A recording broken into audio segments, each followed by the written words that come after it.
You're tuned in to Steve Megatron on Altered Geek. Hello and welcome to Altered Geek. I'm your host, Steve Megatron Phillips, and in this episode I am joined by... Mike Booth Ninja Powers. Yes, and we're going to be talking about something that kind of came out, I think it was yesterday? Today. It was yesterday, today? but it was updated today. Okay. Having to do with lackluster sales in toys for fall 2017 as people are getting that movie tie-in fatigue, you know, with Star Wars and everything else that's come out. Yeah. I thought it was kind of interesting because we always hear about, our fans and friends and stuff like that talking about how the amount of superhero movies or Star Wars movies, things like that are being pumped out by these studios is getting overwhelming and leading to, like, I guess, what is it called? Like superhero fatigue? I think I just call it franchise fatigue at this point. Well, that's true, because, I mean, it's not just Star Wars and superheroes and superheroes, but, you know, it's I found out earlier this week that there's going to be 5 Fantastic Beast movies. Like, how do you... It's just franchise fatigue in general, right? And I've really only ever seen it brought up in, like, you know, a movie, like a sequel to a movie has like a poor box office in the first one, or you usually hear about it in the box office results for a movie in said franchise. Do you remember back in the day when franchises consisted of if you hit a trilogy, you were doing great, and then they stopped? Yeah, like I brought that up, like, in an argument that I had, a long-winded argument. I think I posted it on Facebook and then I ended up deleting it, but it went back to the whole, like, it was the nerd rage that came out around The Last Jedi, right? And I brought it up as, like, you know, you were lucky at all to get 3 movies, let alone a second one. You know, like, now we're in this age where people get mad because something isn't the way that they want it, and it's like they need to fix it and they expect it to be fixed in the next movie, you know, like, or addressed in some way. Like, they fans are now expecting things to come in 3s or 6. Or what is that? Sextuplet? Something sequel? like that. Yeah, someone will say it somewhere. But yeah, it's like I very much remember, like, going and seeing, like, you know, the first X-Men movie and being like, man, I want more than that. And then you're, like, biting your nails, like, for the next few weeks until you read online that, you know, it's made enough money for Fox to okay a sequel. It, like... I think, for me personally, I remember, like, the way they announce movies now, it ruins, like, the way that movies are announced now. They're like spoilers in and of themselves. Yeah, especially when you hear that, oh, Captain America's been on the scene for Avengers 4 and 5, and you're like, oh, so he doesn't die.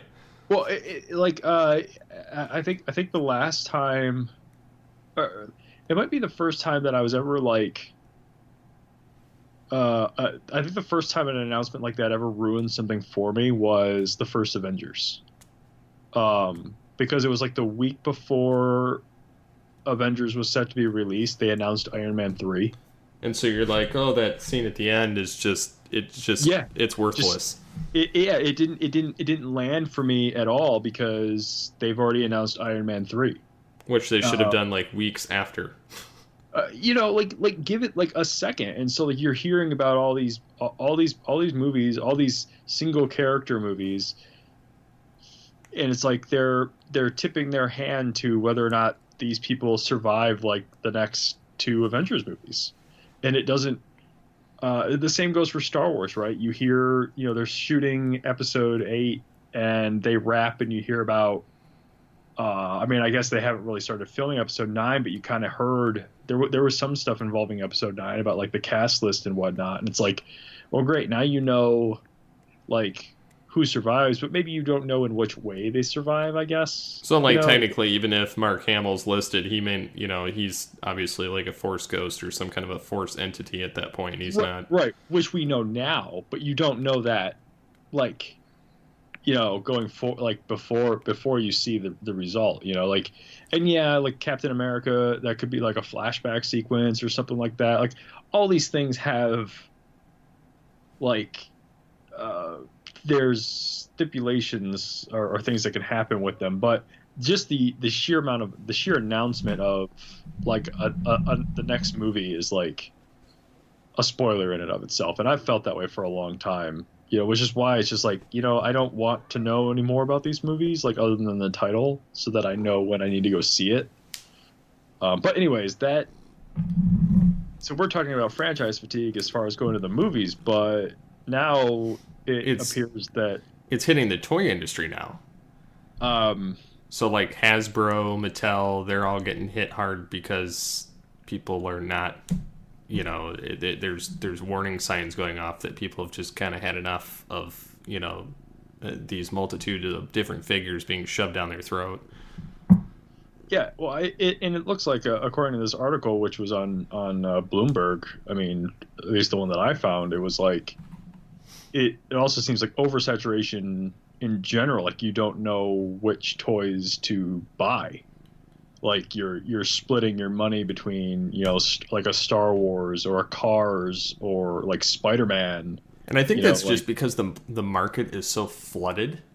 Yeah. With I mean, think about it, 20 years ago, we had, a select, maybe one or two big movies a month that were like, really big. And then the rest of them were kind of just, mediocre.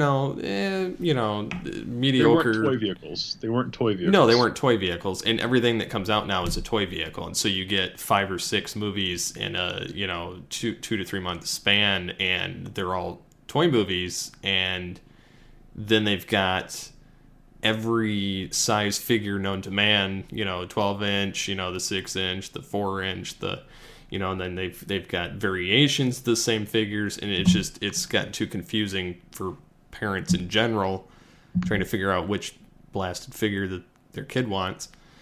So I mean, I can definitely see the various sides of it. Yeah, I feel kind of like I just got done watching the documentary on Netflix about the toys that made us. And obviously the big one in there, given, that The Last Jedi just came out, was like their coverage of the Star Wars toys. And they talk about how only one specific manufacturer had the Star Wars license. But like, that's not the way it is anymore, right? Like, so it's like Lego has a Star Wars toy line. Hasbro has the majority of it, right? But like, so it's not just one company that can reap the reward for like selling these toys. Like, they had to, not only do they have to make a toy to tie in, they have to make a better toy than like, the next toy manufacturer that has the same license, and so you've got multiple manufacturers competing with the same license to sell toys, but then you've got other manufacturers that are also competing with trying to sell like Transformers and stuff like that. Like, it's just it was very interesting to see this like come back around, because you had like, it's like, what is it, you have the toys that make the cartoon to sell more toys, and then you've got like, and then there's a period where they aren't around anymore, and then you've got the toys, then you've got the movies that come out based off of the toys. And now the toy lines are back, but now all of it is suffering because none of them are going away. Yeah, you're not creating that demand because it's constantly in your face, instead of, it's like, oh, the toy well dried up, you're gonna have to wait until the next film. Do you also think that it becomes more, when you release stuff like this rapidly, do you think it becomes more I think the first time I ever heard about this or kind of picked up on it was it going from like Transformers to Transformers 2, where it was like, we just need to change this character a little bit so we can release a new toy. Yeah, that was Like, what Transformers was notorious for. yeah, And so I feel like that's what. but that's a Hasbro shtick, because they do that even with Star Wars figures. Like they'll release them with like a new box, or Yeah, but they'll add one don't you little think extra that's- piece of plastic in the box to say that it's something new. Yeah, but when you release like stuff like at least with Transformers, there's like 3 years between movies, right? 2 or 3 years between movies. But for they also people to have kinda- 3 to 4 different types of toy lines going at a Right. time for it. But now just take a look at Star Wars, right? Where you've got 1 to 2 movies of Star Wars, like Every year. every year now, from like starting with like 2015, right? So how fast can you recycle a toy or a model before someone realizes what's going on, right? Like, Well, and that's kind of happened with some of the Transformer people too, though, because I know a lot of people that like Hasbro would just repaint the figure and resell it as a new character, and people were like, okay, like I'm a completionist, but like I have to draw the line at this and this, and would have to have cutoffs because it was so much of the same stuff.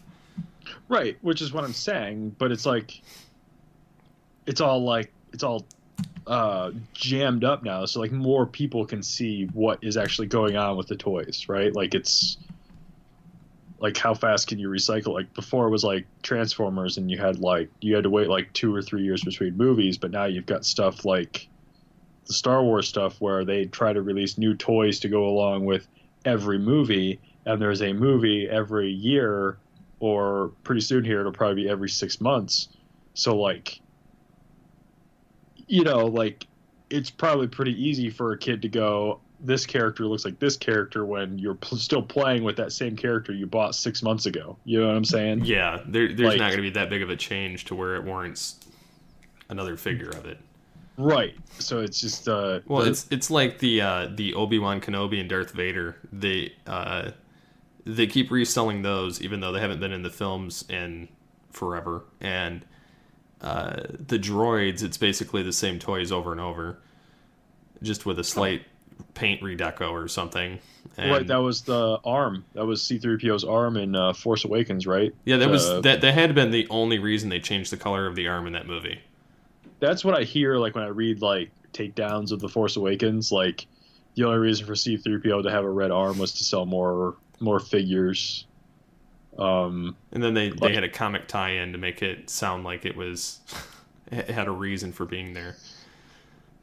Well, you got to rebuild the extended universe that you just trashed. So, Well, now that Disney owns Marvel, which does comics, and owns Star Right. Wars, Marvel's got the rights back for the Star Wars comics. So all the stuff by Dark Horse is like dead. yep. So and I think this is the same problem of why comics aren't as big as they used to be, and why a lot of the merchandising isn't as like, yes, it still banks, but it doesn't bank like it used to. Well, I mean, the issue with comics was, you used to only print like a run. And now they do like And- 4 or 5 runs.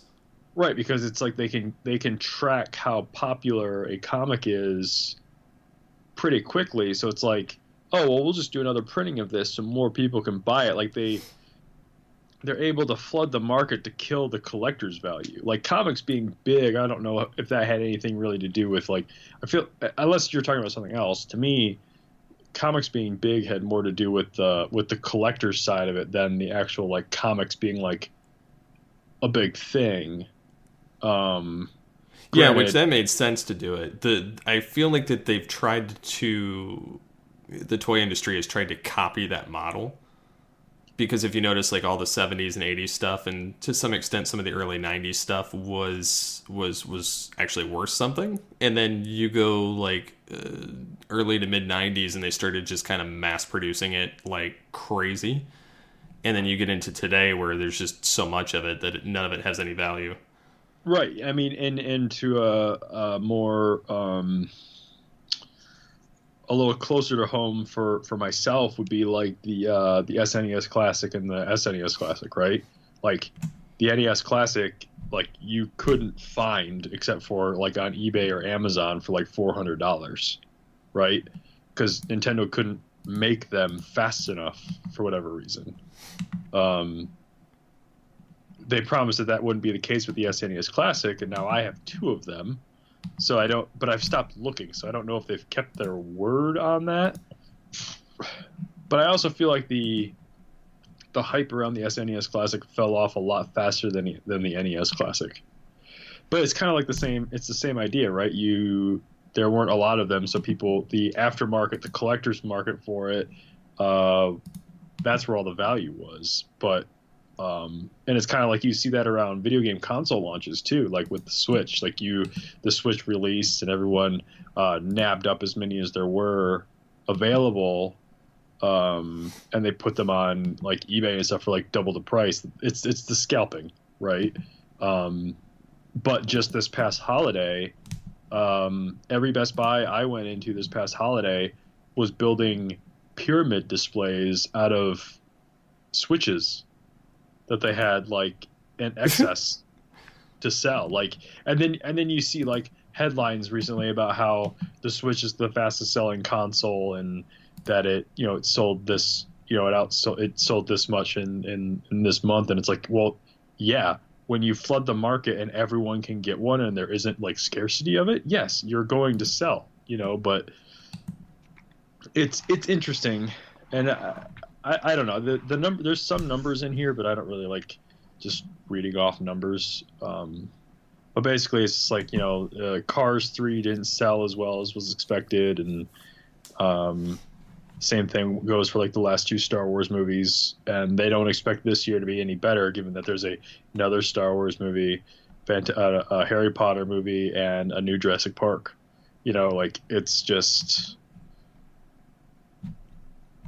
excuse me. It'll be interesting to see how they try to fix this. So it's going to be a fun chore for them to take on, to say the least, and I feel like if they don't get a handle on it sooner than later, and it's to do with the movie industry too, but I feel like they're going to figure out that there's going to come a point certain franchises should not have toys, or the abundance that they do have. I mean, looking at the previous, since for instance, the Star Trek figures. Since they stopped with Star Trek Voyager, Playmates used to do the toys back then. And granted, they weren't that great a detail until they got to the Star Trek Nemesis figures or First Contact figures, and then they started getting more detailed. But they were also taller. But when they got to that point, they kind of stopped making toys, and then other people started picking up the rights to the Star Trek toys, and then Playmates kind of got it back when the Abrams verse came out, and the toys went over like a ton of bricks. Like, there was no marketing for them. They were like, I didn't even know they were selling them until I ran across them in the store, and then they weren't all that spectacular in the first place, so I didn't want any of them, because they didn't have the majority of the things that I would have wanted anyway. I always thought Star Trek toys were weird. Like when I think action figure, I don't think Captain Picard. See, I used to have a lot of the figures, but to me, the majority of the figures I wanted were the original series. Well, I get wanting to collect them. I just don't get I don't get how they end up being like a kid's plaything. I had a friend. I had some of them. I had them all. I had a friend that had a lot of them. He had and he also had the shuttle. I had all those too. All the ships. I had the bridges, the transporters. See, I don't get how that's. Looking back on it, hindsight here, those figures, they just don't. I don't see what I saw in them as a kid, I guess. Like, but at the same time, I did really get into the Micro Machines Those Star I Trek stuff. loved. I The I little collected ships. Yeah, I collected all of those, and I collected all of those for Star Wars as well.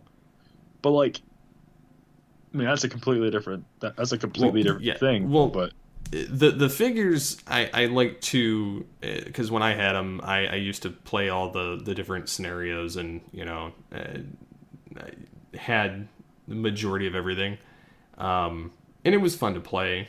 But for me, a lot of it was the ships, and I had the Micro Machine stuff, and actually to this day, I still have one of my Micro Machine ones left, because wasn't Micro Machines by Hot Wheels? Or at the time were they just Micro it's Machines? Galoob. They were Galoob. Galoob. Okay. Um, I think Hot Wheels does that kind of stuff now. But anyways, they had come out with they would come out with those 3 packs of the different ships, Yep. and then they came out with this 30 pack at one point. And Yep. the only reason I got the 30 pack was because they came with the Enterprise A, and it had all the other ships I already had, and I wanted it for one ship, and so I got it for my birthday one year for that one ship. The funny thing about it is I still have that one ship, and then a few years ago, when the Abrams movie came out, I got the Hot Wheels. I don't know, it was like the $10 box thing, but the Hot Wheels Enterprise A starship with battle damage from the Star Trek 6, and I have that to this day sitting on my desk. It's a nice small enough model that in full detail that it doesn't take up a lot of space, and I get it without having to get the giant model that I used to have of it. But yeah, I mean, to me, I love the ships more than the characters in Star Trek, and I like the when they had the communicators and that kind of stuff. Like I like Well, see, the badges and the okay, that's different. Like getting the tricorder and the badges and like putting yourself in the role. which I Is like did do when I got older. right, but that's more that to me. That's a completely different level of, like because all the figures are like you've either got a red shirt or a blue shirt or a gold shirt. Like the They all serve a different role based on their color of their shirt. right, but they're not. I'm just talking about from like a figure design, right? They're not. They're not very unique. Yeah, they're not unique. They're not cool, but like they're getting the tricorder. No, I don't get me wrong. I love the tricorder. I made a tricorder out of wood.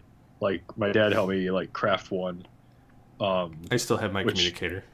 which was fun. And then I loved the ships. Loved the ships. So no, I get playing with the ships and stuff like that, but just like the figures, like I never got that whole thing, like That's the so main reason I play Star Trek Online, is because I can customize and I can get the ships and fly them and use them in space battle, and I can design my own Starfleet uniform with the variations of the 50 years of the franchise. So that's the main reason why I play the game, because I get to insert myself in the scenario without having to really buy anything. So, but yeah, what do the listeners think on this? What do you think that the franchises are just kind of hitting that fatigue, and we need to see like a slowdown of it, or it just it's kind of weird that we're kind of getting to that point now that not only are we getting film fatigue and franchise fatigue, but we're also now starting to see toy fatigue. yep. Let us know what some of your favorite toys are too. Yes, and you can use the hashtag just Altered toys. altered toys. Yeah, I was gonna say something fatigue, and I'm like, Altered fatigue. that just sounds weird. Yeah, we'll do altered toys because that just sounds cool. So let us know, and get all of us on the social media. You can get a hold of me on Twitter at SCP21, and yourself, sir. I am at Booth Ninja 81. So until next time, get altered, get geeky with the Altered Geeks.